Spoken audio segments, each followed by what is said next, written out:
राधे राधे सभी को। गंगोत्री के पावन धाम में आप सभी लोगों का हार्दिक स्वागत है। माँ गंगा की कृपा आप सभी लोगों के जीवन में बनी रहे। मेरे भारत देश के समस्त प्राणियों पर माँ गंगा की कृपा बनी रहे।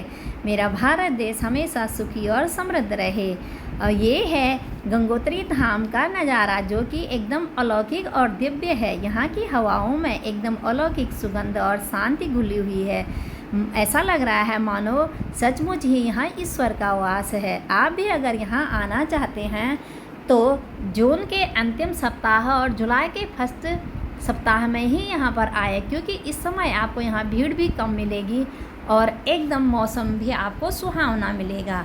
और यहाँ पर मैं रूम की बात करूँ तो आप ऑनलाइन और ऑफलाइन कैसे भी बुक कर सकते हैं। हमने भी ये रूम ऑनलाइन बुक कर दिया था और इसमें लगातार कतार में 6 बेड लगे हुए हैं। ये लकड़ी से बना है, जिसमें इसमें रहने में ठंड कम लगी। और ये है माँ गंगा का पावन मंदिर, जो कि श्वेत संगमरमर जैसा चमक रहा है।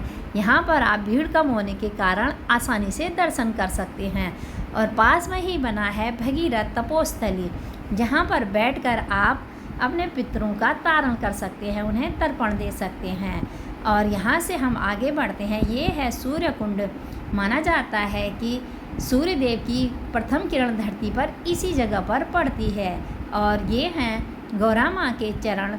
माँ जब धरती पर आई थी, इस जगह पर उनके चरण अंकित हो गए। और यहाँ पर गंगा माँ का एकदम अलौकिक और भव्य दर्शन होते हैं। और यहाँ से हम आगे बढ़ते हैं पांडव गुफा की तरफ। वैसे तो हमें ज्ञात नहीं, परंतु यहाँ पर एक बोर्ड लगा है जिस पर लिखा है पांडव गुफा, और यहाँ से आगे की तरफ निशान बने हुए हैं। तो हम इन निशानों की सहायता से आगे बढ़ते हैं। जंगल एकदम सुनसान है और यहाँ पर देवदार का जंगल है। और इस पेड़ पर भी ये एरोल बने हुए हैं। इसी के सहारे हम आगे बढ़ते हैं। आगे बढ़ने पर हमें एक बहुत बड़ी शिला मिलती है, जहाँ पर उस पर लिखा है पांडव गुफा। तो इसी के सहारे से हम आगे बढ़ते हैं और पहुंच जाते हैं पांडव गुफा।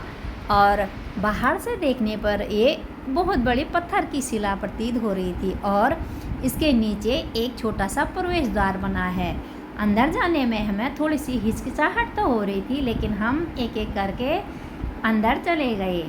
और आइए देखते हैं अंदर। इस तरह से एक बड़ा सा रूम बना हुआ है, जहाँ पर एक महात्मा यहाँ पर अपनी भक्ति और साधना करते हैं। वो 12 मास इसी में रहते हैं।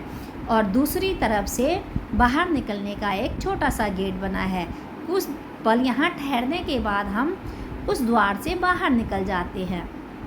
माना जाता है कि महाभारत के युद्ध के बाद पांडवों को पितृहत्या का दोष लग जाता है, तो वो हिमालय में तपस्या करने के लिए जाते हैं। और वो यमुनोत्री और गंगोत्री आकर इस जगह पर इस गुफा में तपस्या करते हैं। इसीलिए उनको इस गुफा को पांडव गुफा कहा जाता है। और एक एक करके हम इस निकास द्वार से बाहर निकल गए। और यहाँ देखने के बाद हमें एकदम बहुत अच्छा लगा। और क्योंकि हमने जैसा सुना था वैसे ही यहाँ आके आनंद प्राप्त किया। और यहाँ से निकलकर हम वापस गंगोत्री धाम से गाड़ी बुक करके हर्षिल की सुंदर वादियों में पहुँच जाते हैं। अगर आपको भी हर्षिल की सुंदर वादियाँ देखनी हैं तो हमारी अगली वीडियो ज़रूर देखें। हर हर गंगे।